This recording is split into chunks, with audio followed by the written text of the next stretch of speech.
Todd Leonard is with us on the morning show on the giant WSVX with a special book signing slated for this weekend and lecture, and we're going to talk a little bit more about that book. Right now we're talking about Todd's experiences living abroad in Japan. He's home on an extended visit.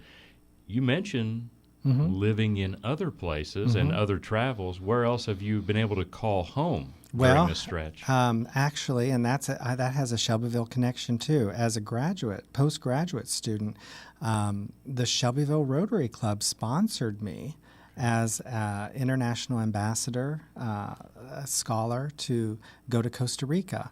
So I have Mr. Bill Murphy to thank for that, my high school history teacher, or math history teacher, I'm sorry. His wife, I took history from his wife as well, but he was a Rotarian, and I'm sure still is, and I contacted him and said, I wondered if Shelbyville would be interested in sponsoring my application.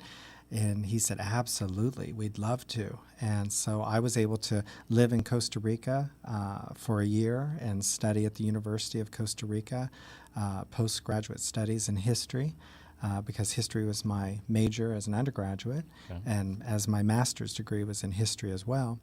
And I spent a year there, and again, I just loved it. I visited Noriega's Panama and was bona fide at the border, which means that they thought I was smuggling shoes into the country to sell, but they were all for personal use. Really? I just like shoes. What can I say? That's a lot of shoes. That's a lot of shoes.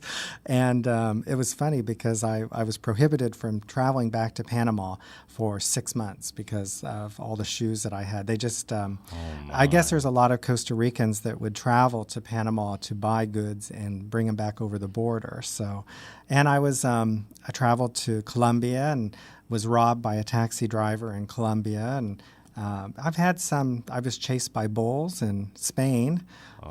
Taking a shortcut through a field I learned was not a good idea. Oh, it wasn't Pamplona. It wasn't intentional. It wasn't intentional, but I did my own version of the running of the bulls, and I decided that was enough. I never had the desire to go to Pamplona, actually. I just like watching it on TV, but I had my own, and we went screaming like girls across the field to get over that fence. I bet you. I've done that at home. I know what that feels like. Oh, yes, because we thought, well, now, why do we need to go around this road when we can just cut through here? And then over the hill, we saw these little horns come up and the telltale stomping of the hoof, and then we went running as fast as we could. So I've had a lot of wonderful experiences, but when I lived in Costa Rica, I was very fortunate. I got to travel to several different places in Central and South America, and I even traveled back several times after that to Costa Rica. So, with all that, have you fulfilled every travel stop desired at this point? Oh, no. There's so many more that I wish to go to. Fortunately, living in Japan is a wonderful base for Asian travel. So I travel quite often. Shingo and I have been to, of course, Hong Kong, and we just went to China this past year and got to spend several hours just exploring the Great Wall of China, which is one of those World Heritage sites that, it's just, until you experience and see the magnitude of it, it's just unbelievable. I think I read where it's one of the few man-made structures that is visible from space, and I believe it. I've heard that too.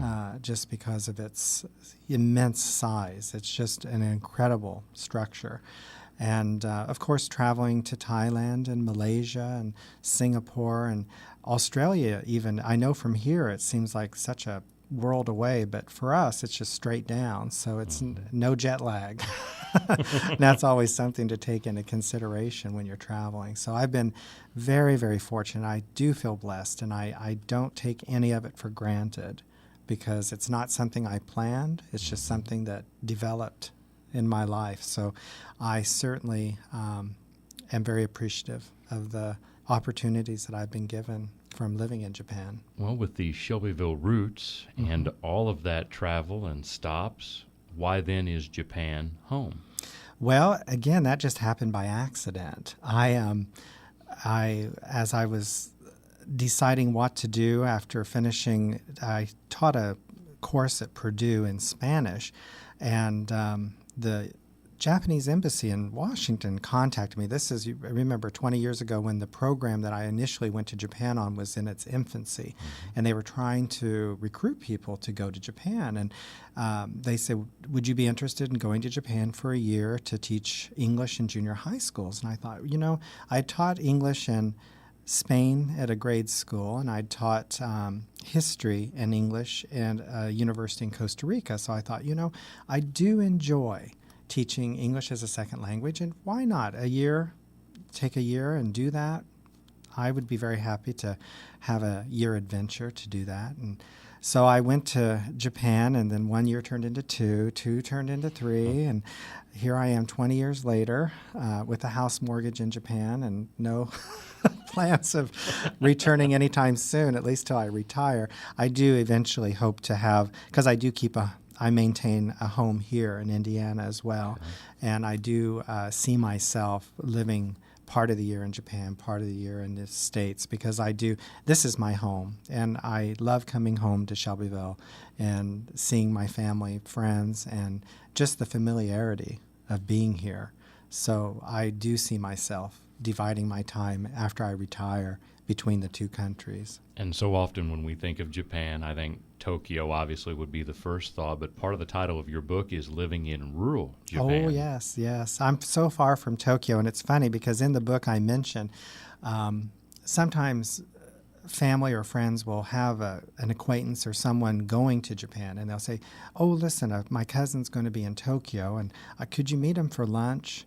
Well, that'd be like saying to someone from Indiana, I've got a friend coming into Kennedy Airport. Can you just pop over for a cup of coffee? Yes. It's just too far. I mean, it's a 9-hour bus ride from Tokyo. So people think of Japan, and it is, I guess geographically, it is rather small in comparison to how expansive the United States is, but it's so mountainous that travel is not the easiest in the world. So I live on the very tip of the main island of Honshu in a place called Aomori, and Hirosaki is my town. And Hirosaki is a lovely town. It's, believe it or not, it's like 250,000 people, but when you walk the streets, you think it's no bigger than a place like Shelbyville because the people are very friendly. It's just a very nice rural agricultural community. Apples are our biggest agricultural product, Really? along with rice. And actually, there's an Indiana connection to that. My university that I teach at is a missionary-based university, and it was started, about 26 years ago. And one of the first missionary teachers that came there was John Ing, and he has a Central Indiana Greencastle connection. Oh. And he was teaching actually what is DePaul University Yes. in Greencastle. Before then, it was had another name, and the name escapes me at this moment, but they basically came over, and he brought the first apple seeds. So he's considered the Johnny Appleseed of Japan because it has really turned in from a cottage industry into a full-fledged agricultural powerhouse. All the apples in Japan come from my area. So I can leave my house and within a 2-minute bike ride be in apple orchards, and it's just really beautiful. And we have a beautiful mountain that's called Mount Iwaki. It's a dormant volcano, not extinct, dormant. And it looms majestically over the countryside, and I can look out my bedroom window and see that. And coming from Indiana, where we don't have oceans, we don't have mountains, I really am very appreciative of that because being an island country, Japan has, within an hour, you can be at the coast, whichever way you go. So, and I enjoy both of those aspects of living in Japan. As long as, of course, it remains dormant. Of course, yes. And, of course, Japan is a very earthquake-prone country, so that's something I had to get used to over the past, and I'm still not used to it. I'm like a deer in headlights every time the house starts to rattle and shake. And It'd be like California, I guess, in that respect, Sure. the occasional tremors and so on. Well, it's more than occasional. Yes, Oh. I think every day there's an earthquake somewhere. Most of them we don't feel, of course, but the ones we do feel, it just makes you sit up and take note of what's going on. So